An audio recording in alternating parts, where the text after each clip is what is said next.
welcome backstage at the Bush Theatre, and to our BushGreen Live Debate. Here at the Bush, we produce 6 new plays a year, and for each of those plays, we curate a series of events that look at some of those ideas, questions, themes in the work on stage. So we aren't going to sit here and pull the play apart. I know some of you will be seeing the play after this talk, but it is a real privilege to have the panel with me this evening, and we're going to try and sort of tease out some ideas around anarchy, anarchism, to the history of that, talk to James Graham here on the end on my right, about the play more broadly. So, James Graham is a playwright. He's written The Angry Brigade, a writer for film, television and theatre. Other work, of which there is a lot, includes The Vote and Privacy at Delmar Warehouse, This House at the National Theatre, and The Whiskey Taster here at the Bush. On television, the political drama Coalition was broadcast on Channel 4 in March of this year, and his first feature film, X and Y, was released in the last this spring. Thank you, James, for joining us. Next to me on my right here, George Mendelson. George is Anna Mendelssohn's son. Anna was a British writer, a poet, and a political activist. You will see some of her story told this evening in the play. George studied fine art at Buckinghamshire University, and 15 years ago he co-founded a collective that believes everyone is creative and is currently in the process of setting up a cooperative about bringing places, parks, city squares, libraries, cafes and art galleries to life with people. He's also a founding member of children's charity VIP+, which believes in a perfect world that all children grow into confident, happy and engaged adults. And along with his sisters Emerald and Poppy, George looks after Anna Mendelssohn's Poetry and Art, which is currently being archived by Dr. Sarah Crundle at the University of Sussex. And we'll hear more about that later on. To my left, Martin Bright. Martin is an award-winning former political editor of The New Statesman, the Jewish Chronicle. His idea for the Creative Society, formerly New Deal of the Mind, captured the imagination of the cultural world in 2009 and attracted the support of politicians from across the political spectrum. Martin is founder and chief executive of the Creative Society, and since March 2009 he's been working closely with ministers, officials and arts organisations to deliver jobs in the creative industries. And he's also written extensively about the Angry Brigade, and we'll talk more about that later on. And then on my far left here, Ruth Kinna. Ruth teaches political theory at Loughborough University and is a member of the Anarchism Research Group in the Department of Politics. She's the author of Beginner's Guide to Anarchism, published by Oxford One World 2009, and editor of the Bloomsbury Companion to Anarchism, and the journal Anarchist Studies. And Ruth, we're going to sort of jump off straight with you if you don't mind. I would love you, if this is possible, to give us sort of a potted history, perhaps a definition of anarchy and anarchism as a political ideology. Okay, so anarchism emerges in the mid-19th century, and it's associated first with a particular writer called Pierre-Joseph Proudhon, who writes a book called What is Property? And although the term anarchy is in circulation before this time, it's only in circulation as a pejorative. So you call an anarchist someone who you want to denigrate, whose politics you want to say, suggest is unrealistic, and actually I think key to one of the themes in the play, it's used in order to decry someone as a violent enragé, if you like, someone who doesn't recognise political order. And Proudhon is important because he's the first person in the mid-19th century to use the term to describe a positive politics. And it's at this point that the symbol, which is very familiar to lots of bus shelters, the A in a circle is designed, and the circle is an O. So the actual sign means anarchy is order.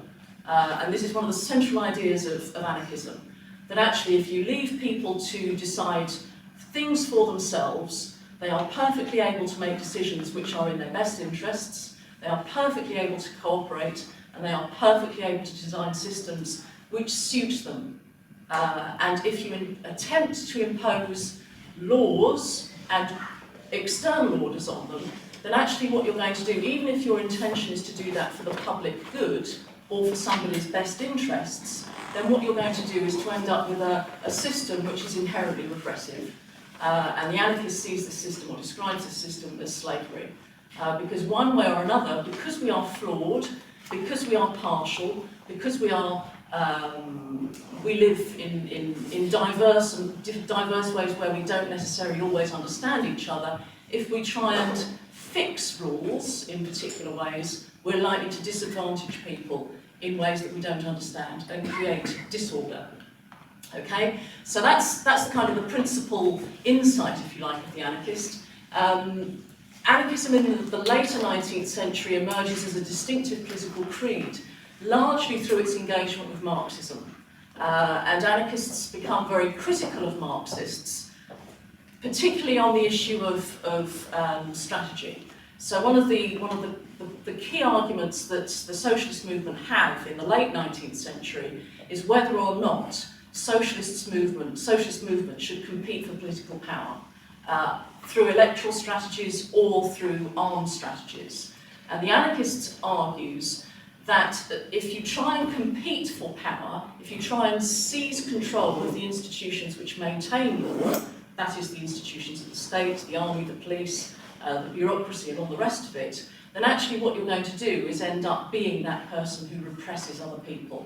So the only way for the anarchists that you can bring about change is to organise from below and to engage in practices through cooperation and through self-organisation which will change society through your active engagement in projects that bring about change. So the anarchist is effectively a kind of a utopian in the sense that the anarchist says what we do today alters the future that we will have tomorrow, and the ethical choices that we make together actually shape the world that we live in. So the way we want to live and the way we discuss that is actually the way we will end up living today and tomorrow and in the future. We must take responsibility for those choices. We must not let any other people make those choices for us. Okay. Thank you very much. Thank you. I'm going to jump straight to this other end here. And James, I'd love you just to introduce us to why this subject, why this play, where this play came from for you, and perhaps some of the sort of journey you've been on in terms of researching it, I suppose. Yeah, well, I suppose I had conflicting views. I wish I'd met you 3 years ago, because that was a perfect summary of what I feel is a very complicated and hard to define movement. But I think what initially drew me to this subject matter was, I feel like my generation, when I was a student at university, I graduated in 2003, our generation was defined sort of by its political apathy, its lack of any sort of direct or social or political action. There was the one thing, the Iraq War, which saw people mobilised and hit the streets, but apart from that, I think there was a sort of an end of history consensus that this was the way it was, that we found the third way, and there was nothing really to question in terms of social domestic policy that was dominating the mainstream of the political conversation. So then, I suppose when the financial crisis happened in 2008, and you saw a resurgent anger and a resurgent radicalism, even in mainstream politics, particularly amongst the young, I got really interested and excited about what the historical equivalent of that was. And in my lifetime, I'd never seen young people hit the streets before, the way they did start to in 2010 and 11 with Occupy, with the UK Uncut, with the student riots on Whitehall in central London. That just hadn't happened in my lifetime, and the last time I saw that happening was the protest riots. So I wanted to look again at when that happened last, and I found the idea of the history and the complicated history of anarchism so inspiring and conflicting that I tried to not in a York Notes way, sort of distill some of those ideas and try and make it, try and find a form and a style that reflected that anger and that passion and that radicalism. Also, I remember I was studying the police investigation. The play has a sort of focus where it focuses on in the first or second half, depending which way around you do it as a company, focuses on the police investigation into the Angry Brigade, and the second or first half, depending which way you do it around, focuses on those guys themselves. And I remember reading a lot of testimonies and speaking to people in the police force who had a completely different worldview to those people they were trying to catch. And I was so fascinated by how a generation of young people with two completely different choices could see the world so radically differently. So to reflect that stylistically in a play and formally in a play felt like a really exciting challenge. Martin, we spoke very briefly. We started about sort of your time in the 80s, leaving university and sort of finding yourself living on squats, and was that about finding anarchy? So were you close to that? What was that about for you? What was that at the moment in the 80s, I suppose? I certainly found that idea of an alternative politics extremely attractive. In fact, the Angry Brigade kind of woven in and out of my life throughout that period, but also my journalism too. I'd been at university, and again, it's interesting talking about these generational issues. I'd been at university in the mid-80s, which was a very politicised period. My growing up was bookended by the miners' strike on one side and the fall of the Berlin Wall on the other side. I come from a political generation which, I'm exactly the same age as David Cameron, Nick Clegg and David Miliband. We all were at university during that period, and I would suggest they were also defined by those events, extremely important ideological events. When I left university, it was actually very difficult to find a job. I ended up in London. It was quite easy then to live on the dole. It was almost seen as a rite of passage to do so. I fancied myself as a writer. It was relatively easy to survive. There were lots of squats. It was not as difficult and dangerous to do that as it is now. And I and lots of friends found ourselves in East London, squatting, living in short life housing as well, which is a sort of halfway between a squat and renting. And these were alternative forms of living. I mean, the housing cooperative that I lived in was an early lesson in some sort of localist, anarchistic, collective living, where every decision of the co-op was made by a full open meeting. Now, that was quite attractive in some ways, and some of what we did was, I felt, and I still feel, quite groundbreaking. And funny enough, if you look back to what the Angry Brigade were doing, a lot of what they were doing politically was on-the-ground community work that inspired that sort of lifestyle. But I do remember one important moment which I think showed the limits of that sort of version of collectivism, which was when we had an issue with domestic violence. So there was a young woman who was being beaten up pretty much every night. You could hear it, you could all hear it. So what do you do about this? Well, I mean, there are all sorts of ways you can intervene in these matters. You certainly, at that point, we thought we couldn't call the police, because obviously the police are all bastards, so that wouldn't have worked. And so all we could do was bring it to the open meeting of the co-op to try and get this guy kicked out. But the problem was that because you were dealing with it in an open meeting, no one wanted to say anything because they were so terrified of being beaten up themselves by this guy. So in the end, sort of nothing got done. And so at that point, I began to have my doubts about that sort of organisation. There are some comforts in more conventional forms of organisation that do actually end up protecting the weak. So I begin to kind of question my anarchistic or socialist or cooperative beliefs at that time. But anyway, that's a long way around saying how I'd been involved in that kind of politics, and that's what drew me to, I suppose, writing about the Angry Brigade. There's another connection with the Angry Brigade, so I won't go on too long. But as family are here today, when I was at university, I published Alice poetry, and that was the first time I'd come across Grace, as she was then, Grace Lake's poetry, and I don't know whether whoever's archiving this poetry has the early magazine Slate from 1984, but if you don't, I'm happy to provide you with that document. That's very kind-based to come in. First of all, I'd like to say this is what an incredible venue to be sitting in a library originally. And it's a sensitive subject to be talking about being on this panel, because I think for my sisters and I, for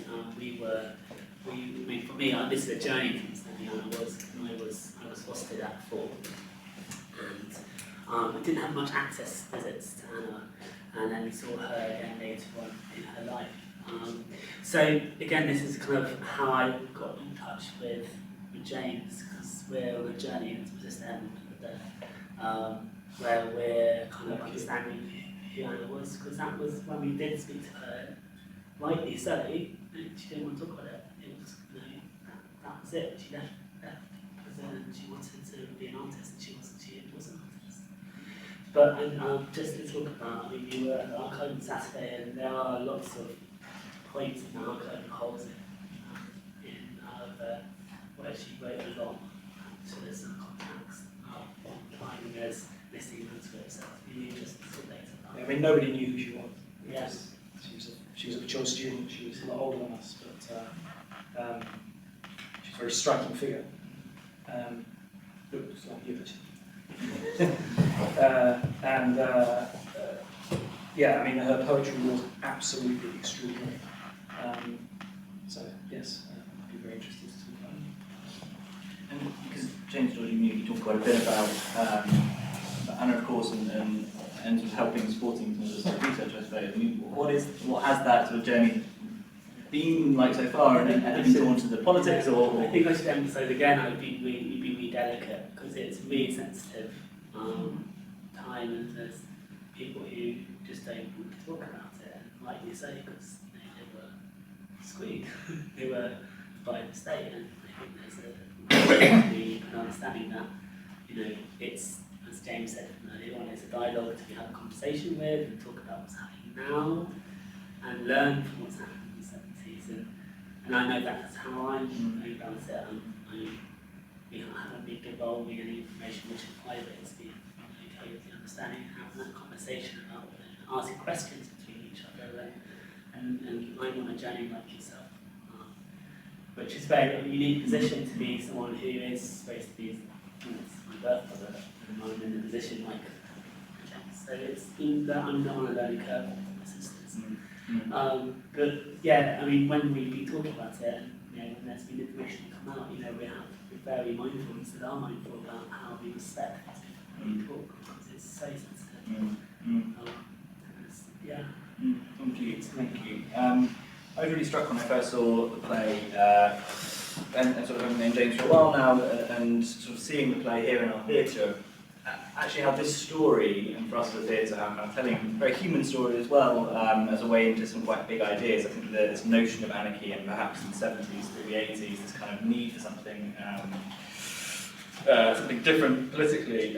What does that mean today, I suppose? I mean, Ruth, Martin, kind of how does that manifest itself today? I mean, on the day of the Queen's Speech, in Parliament, and all sorts of shifts politically. Aside from the Tory government, kind of, is anarchy useful today? Do we need more of it? What does it look like today? Ruth, perhaps if you can start.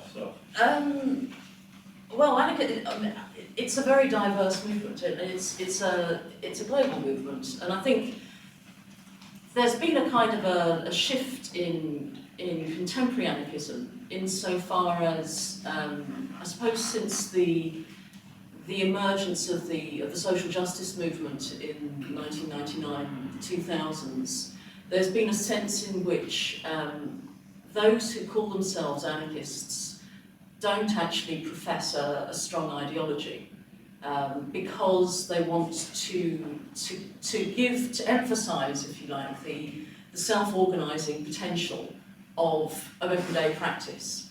And rightly or wrongly, there's a kind of historical debate about this, but their view is that if you try and profess, a set of fixed principles, then actually you're going to be cutting yourself off from the very movements, the disadvantaged movements that you want to make common cause with, the people who you feel, or who are themselves actually organising against, neoliberal agendas, austerity agendas, and all the rest of it. So anarchism itself has a kind of a very diverse grassroots presence in everything from file sharing to online hacking to punk movements, to vegetarian kitchens, to info shops, magazines, publishing. It's a vast and diverse movement, and it's internationally. It always has been a transnational movement with very strong sort of global links, and it remains that. So there's an awful lot of sharing that goes on within the anarchist movement, and an awful lot of cooperative practice which involves translations of works, self-publishing. There are anarchist publishers, there are anarchist action groups. They're all over the web. I mean, anarchists are incredibly well organised, and they are very, very good at networking. And that's where you see anarchism, I think. And insofar as its usefulness, I think anarchism is, for me, remains, the most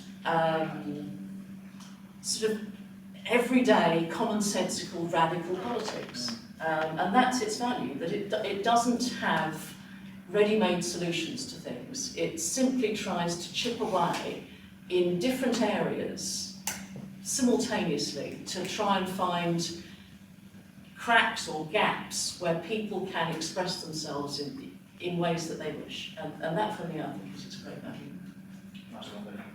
Well, I mean, some of it has become incredibly mainstream. I mean, some of the work that was seen as subversive and radical that the Angry Brigade are doing, like working on community adventure playgrounds or claimants unions, and I mean, some of that has entered, I mean, dare I say it, the kind of big society language of the Conservative Party.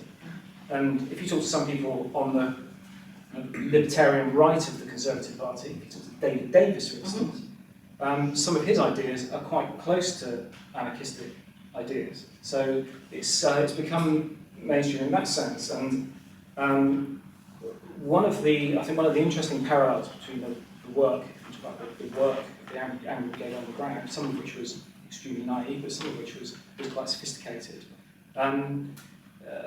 It was a strategy born out of austerity and born out of the fact that there was not much money around. And I suspect that some of the gaps that we're about to see in our social fabric that will be the necessary. There will be cuts and there will not be much money around. I suspect we will see similar attempts to try and fill that gap by communities on the ground, which will take some sort of anarchist cooperative form. Well, I know they will. They have to, because otherwise people will fall through the gaps. There will be claimants unions again. There will be attempts to set up replacements for all the childcare arrangements, which will fall away despite what the government has said in the Queen's speech today. So I think that's where the legacy is. Mm-hmm. And just before we open up, James, I mean, the last were several plays and including sort of television as well, I suppose. There's a really direct political thread through your work, whether that's looking in this house at a particular historical moment, whether it's looking at something like the vote on election night, something that kind of broadcast on election night, and of course the Angry Brigade. I mean, what can theatre do, what can stories do, kind of, is there going to be, for you, a time when you move away from politics directly in the work, or is it important to use stories and drama to describe politics, to engage us in politics, I suppose? God, I hope so. I can't think of any engaging or devoting my time to work that doesn't respond to, engage, or explore the political issues of the day. I think that's why theatre is uniquely placed and becoming increasingly unique, actually, because in the world of entertainment or theatre or art being sort of atomised and something we download privately onto our phones in our bedrooms, we think we're sort of engaging with the work, but theatre remains one of the few really political spaces I think we have. I think it's still quite provocative in this day and age to get a group of people together into a space, turn the lights down, close the doors, and throw in some intellectual, emotional bombs into the space and have it live in the space. I think that's still really exciting that we do that, and it is a democratic space. So no, I will always engage, I think, with political ideas. I think now more than ever, it's so interesting to hear some of these ideas. I feel like what defines the political mood at the moment is that after every huge crisis of the 20th century, there has been a form of political radicalism which met the call for change. So after the Second World War, we had Attlee and that government. After the crisis of the 1970s, the opposite extreme. But Margaret Thatcher was a political radical. She actually was sort of anarchic in her own very specific ways, bringing huge institutions down and believing in the individual. I don't agree with most of that, but I think it was a call to radicalism, a big thought that recalibrated the national conversation.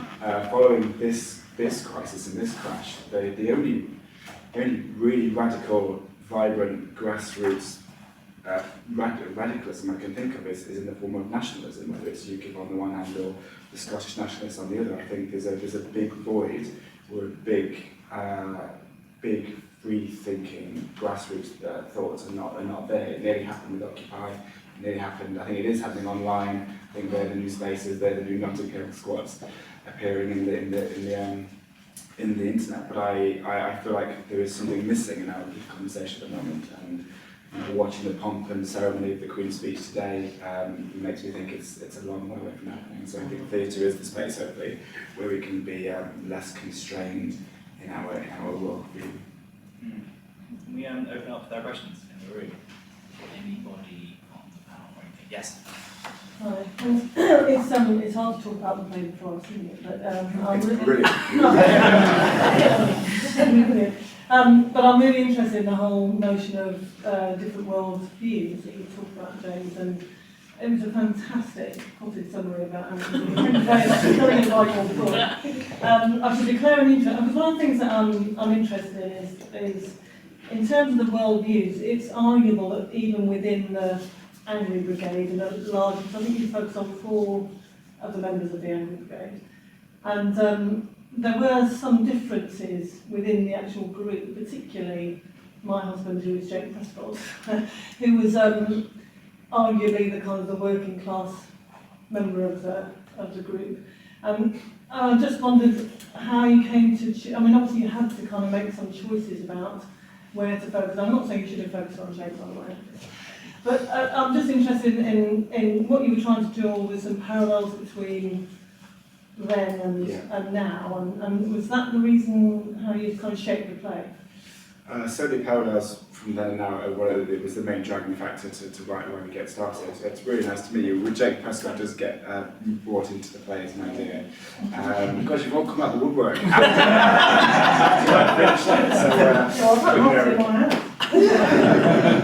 But yeah, theatre it's developing all the time, and I hope the show will keep developing, so I'd love to begin maintaining a dialogue. The problem, and these guys will articulate this better than I will, it is because to talk in terms of groups and membership doesn't feel quite right, because it was such a disparate movement, really. So we have focused on 4 main individuals, and it is, as I think the form and the style of the play allows, it is definitely an interpretation rather than it being an historical document. But I mean, maybe you want to talk more, because maybe actually it's interesting that you mentioned that you thought Jake Prescott was doing this with working class. Because you were concerned. Anna was very familiar with my parents worked at the stores and stuff for my parents, but that was perceived in the media that, you know, Anna was a middle class family. But also something about members and organisations, like Angry Brigade wasn't a club or organisation, and there weren't members. You know? Someone said to me once that we're all organisations. We're all, you know, we're all kind of organisations, and we're all doing something. A friend of mine I had lunch with, who works at Amnesty, just decided to wake up one day, lives in Hackney and wants to know her area, so she just got up and started talking to people around Hackney, and that's become now going to be a festival about Keep Hackney Real. And I just think that it goes back to that idea that, you know, we're all organisations, we're all movements, we're all part of that revolution and that kind of change. And it's interesting how things get kind of, you know, and there's a really interesting clip on Stuart Christie's website about them talking about, you know, is this a society, is this a club? It wasn't, but it was perceived that, and I thought that was, it's interesting how things get. I've gone off the... So we're going to jump in. Yeah, I was interested to see that Jake managed to play yet. I think Jake was a little bit of a... I just don't know where to begin about Jake Prescott, to be honest. Because I dealt with Jake quite a lot in writing the long piece I wrote for The Observer about the Angry Brigade, and he was still really angry, actually, at that point. He made some comment about, you know, he discovered, you know, that actually he was the really angry one. They were just sort of vaguely irritated brigade at first. When he came down to it. And he was working class in the sense that he didn't go to university. He was, so the rest of them had benefited from the social mobility of that period in a way that Jake hadn't done. And he was, it was terrible really what happened. It was terrible what happened to all of them, but it was particularly terrible, I think, what happened to Jake, because he didn't really know what he was getting into. He thought it was quite exciting. He'd been in prison before. He got into radical writing while he was in prison, and he kind of thought it was quite cool. But he ended up being, very isolated from them. He wasn't really considered part of the gang, and so when I spoke to other members of the Angry Brigade, in particular Hillary Creek, about him, she was quite dismissive. That he didn't really understand the ideology that drove the rest of them. I think that was a difficult element.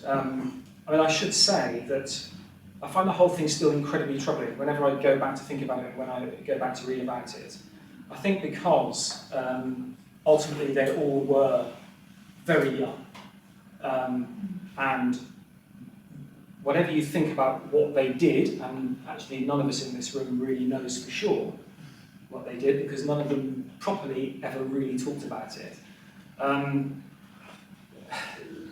The way they were treated was extraordinarily harsh, and I think one of the lessons that you can draw from it, and one of the lessons that I draw from actually pretty much all of my experience working as a journalist, working with whistleblowers and state whistleblowers, is that the British state, if you take it on, in fact, I'd advise you, any of you in this room, not to do it, right? Okay? Because if you do and you're perceived as a threat, they destroy you. And they do it by all sorts of different means, but they're really good at it. And my experience of talking to the members of the Angry Brigade that I spoke to, I do appreciate what you're saying about how sensitive it still is, that these lines were utterly crushed. And the same is true of people like David Shaler, the MI5 whistleblower, Catherine Gunn, the GCHQ whistleblower. If you take on this state, it really does find ways to completely destroy you. Cheery stuff. Summer up. It's quite dark. Yeah. Very dark stuff. These were brutal. Funny enough, though, it's really interesting the way that you've looked at the police perspective as well, because of course the police became really fascinated by it themselves, and so they, became known as kind of anarchist cops because they kind of lived it, and they became.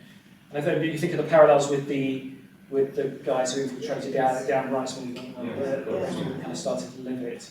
It's really odd, isn't it? It is. Even that doesn't feel consistent or black and white, but there's so many stories of horrendous brutality and corruption, especially if we know from the Met Police during that time. But even out of that comes some really fascinating stories of some people who sort of did get what they would call even friendship with some of these people, and even that's not quite cut and dry, so it's complicated. Any other questions? Yeah. I'm really interested in in the context of this debate, what you talk about, as it were, the merciless state, and kind of. And it's interesting because, thinking of the Thatcher thing, there's no such thing as society, there are individuals. Ultimately, these are individuals functioning in a certain way, a certain kind of group of individuals. But I just kind of wonder, in terms of them as it were, the target of anarchism. They're the opposite pole. Say, where do you locate them? Because they're not Westminster, they're not, the politicians that go through Westminster are just the functionaries of this setup that will destroy anything that seriously challenges it. And I just wonder, can you say any more about where you would locate that? The power that destroys, you mean? Yeah. Well, this is why I find it quite troubling, because I'm not a conspiracy theorist. I've written, I don't really, I find conspiracy theories pretty tiresome, I have to to say. But it is very difficult in this case to locate it in particular individuals. It's almost like a kind of groupthink of those who hold power that means that this kind of behaviour cannot be tolerated. Some of it, I guess, does come from psychological reactions of those, and I count myself as part of the political class, those of us who have made compromises with the system, towards those who see themselves as not having made compromises with the system. But we find that so irritating that we have to, in some way, demean it. I guess, in some ways, I've done it myself. I'm not the greatest fan of some of the Occupy movement. As someone who's grown up and got real, taken money from the Tony Blair Faith Foundation. Who it is.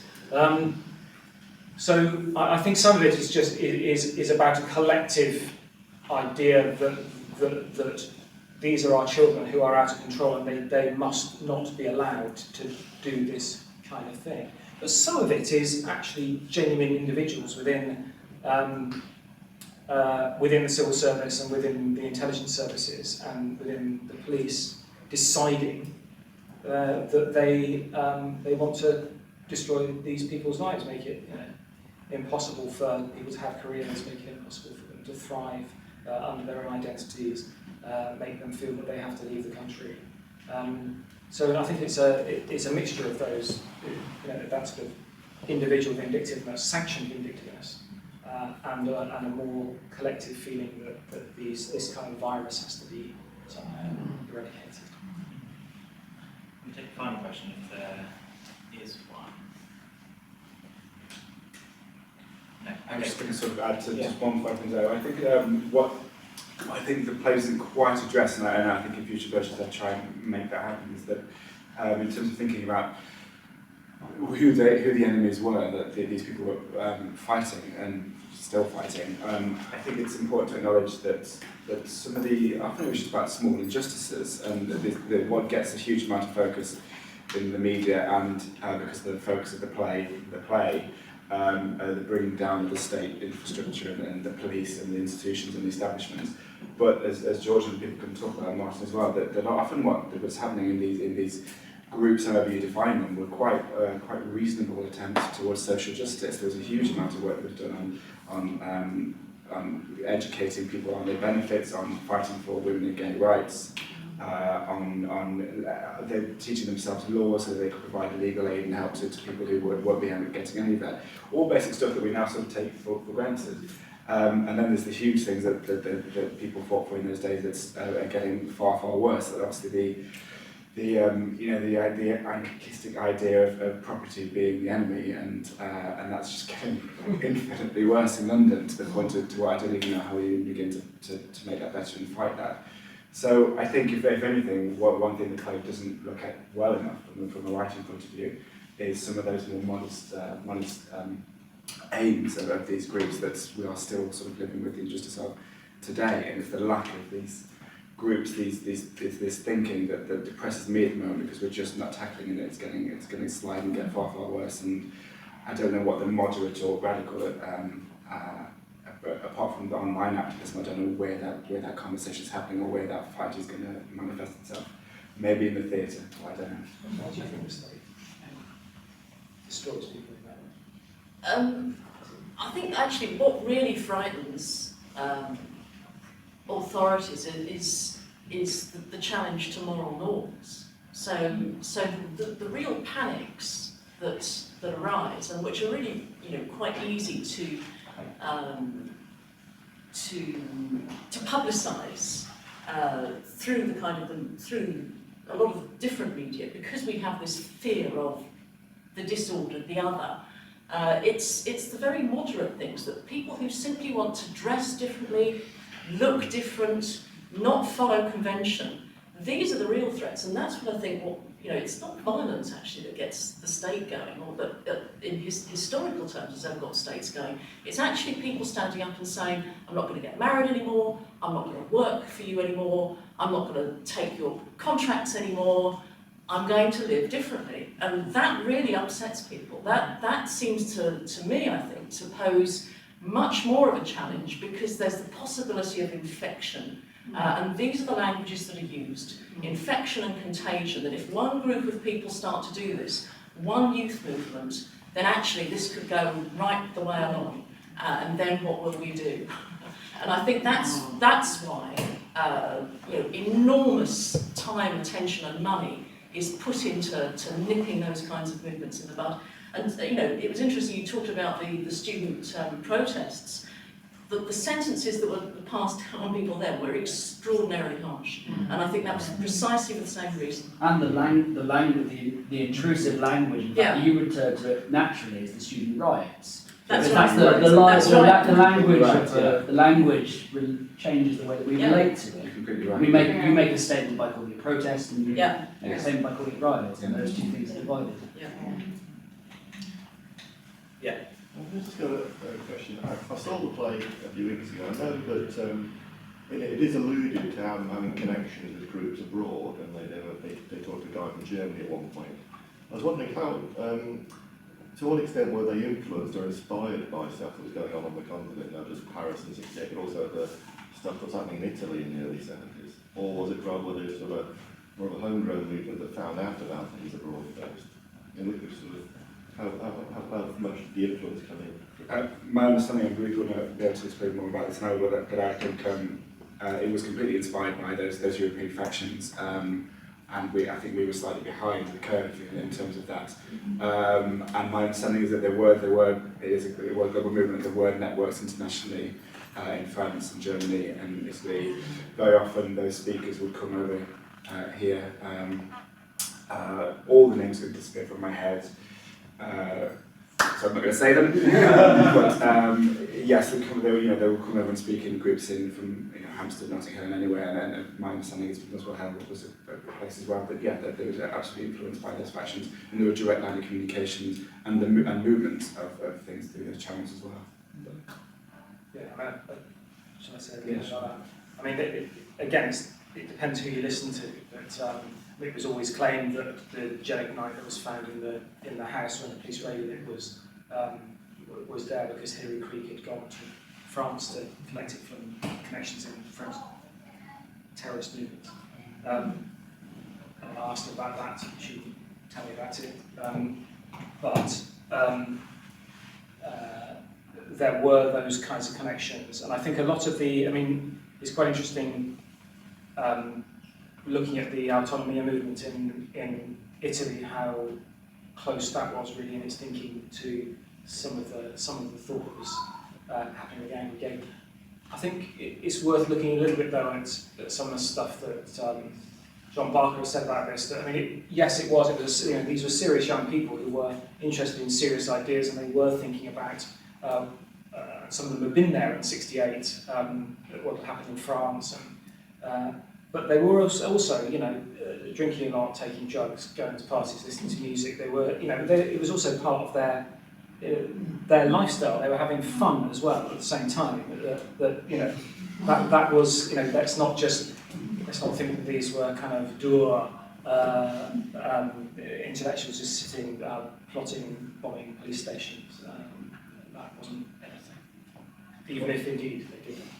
And very creative environments as well, was really, because then it's, it often feels quite a cold academic cerebral thing, but actually, as George will testify to, these were very artistic people, and part of the archive that George is sending of his mother's work is poetry and artwork that existed from before time in these places, so it's Yeah, we have over 700 drawings and paintings, and we're so lucky that there were 5 individuals in Cambridge who went to her place where she was living and took everything out, sorted everything out, put everything in order, and had a contact with the University of Sussex.